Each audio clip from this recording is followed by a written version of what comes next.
Dear learners, Assalamu alaikum. Hope you are fine. Today, as per the schedule, we are going to discuss the multiple step income statement. As you know, every merchandising organization has to prepare a multiple step income statement. Why do call this statement as multiple step? Because we can easily calculate income by deducting all expenses from all revenues, but this income cannot be analyzed. So, for the analysis of different parts or different items of the income statement, a merchandising organization has to prepare multiple step income statement. Multiple step means we have to follow different steps in preparing income statement. At first step, we have to prepare or we have to calculate gross profit. And we can calculate gross profit by deducting the cost of goods sold from net sales. Net sales means the sales or the gross sales after deducting the sales returns and allowances and the sales discounts. You see, for example, if the organization Murshid Traders sells its goods of Taka 12 lakh during 2019, and if its customer returns the goods of Taka 40,000, and if the organization offers discounts of Taka 60,000, that is total sales returns and discounts of Taka 1 lakh. So if we deduct these returns and discounts from the gross sales of Taka 12 lakh, then we'll have the net sales of 11 lakh. So if we deduct cost of goods sold from this net sales, we will have gross profit. So what is cost of goods sold? Cost of goods sold is the cost of goods available during the year and the cost of the goods remained unsold at the end of the accounting period. So during 2019, if the organization has inventory of Taka 8,000 at the beginning of the year, that is on January 1, and the organization purchases goods of Taka 4,95,000 during the year, and the organization returns goods of Taka 5,000, and the carries in or freight in or the transportation in just to carry the goods from the sellers to the organization's destination. If it is Taka 1,000, so the net purchase will be the net purchase of Taka 4,90,000 and the freight in Taka 1,000, that is Taka 4,91,000. So the organization Murshid Traders has the goods available during 2019, the beginning inventory Taka 8,000 and the net purchase of Taka 4,91,000, that is 4,99,000. So if we deduct the goods remained at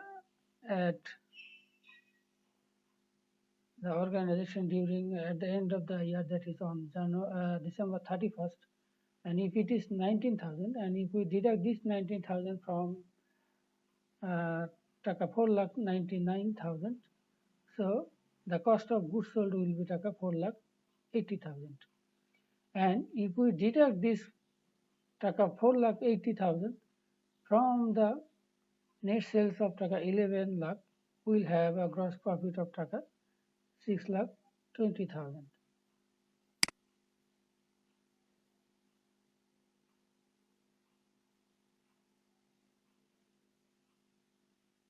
Learners, now we'll calculate the operating income.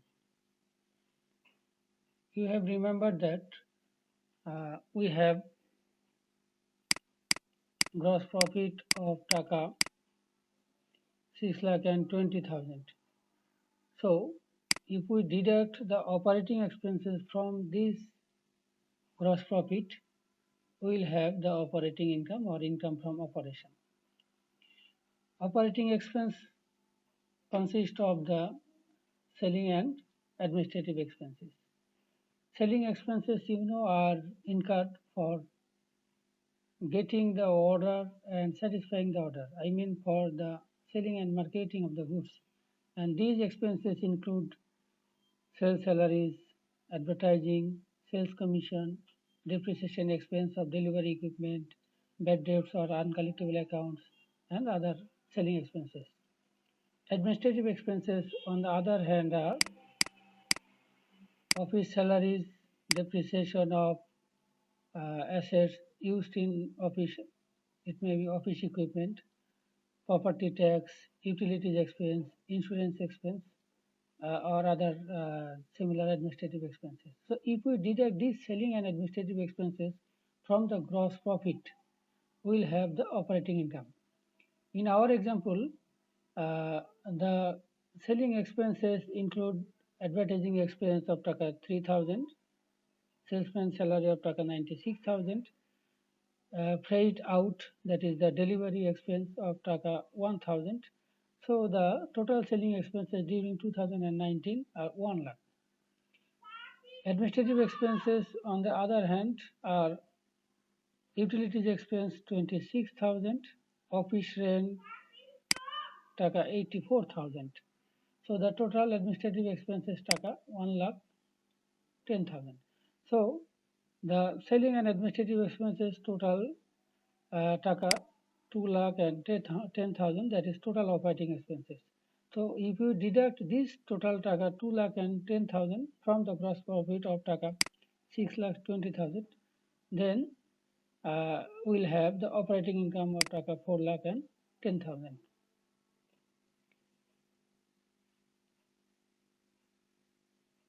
Learners, now we will discuss how to calculate the net income before tax. We have operating income. You have remembered that the operating income of taka 4 lakh and 10,000. So net income before tax, we'll calculate it by adding non-operating income with the operating income. Non-operating income means the difference between the non-operating revenues minus non-operating expenses. Non-operating revenues means other revenues and gains other than the operating revenues. This may include interest revenue. Interest means interest on any investment, dividend, rental revenue, or gain on sale or disposal of fixed asset. Non-operating expenses, on the other hand, are other expenses and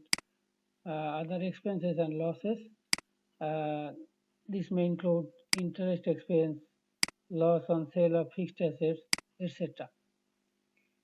So let's go to the example of the organization of Murshid Traders. Here, the non-operating revenues, only the organization enjoys a gain on sale of its old fixed assets of taka 15,000 during the year, and its non-operating expense, only the interest expense on suppose it's on the debt of taka 1,20,000. So in this case, the non-operating expense is more than that of the non-operating revenue. So it will be non-operating loss.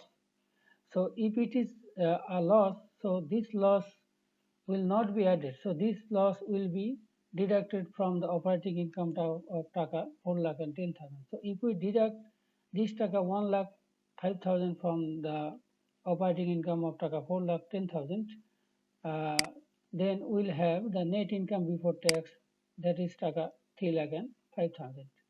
So if we deduct the income tax from this amount, and the income tax of this organization is taka 5,000. So if you deduct it from this amount of taka 3 lakh 5,000, we'll have the net income after tax of taka 3 lakh.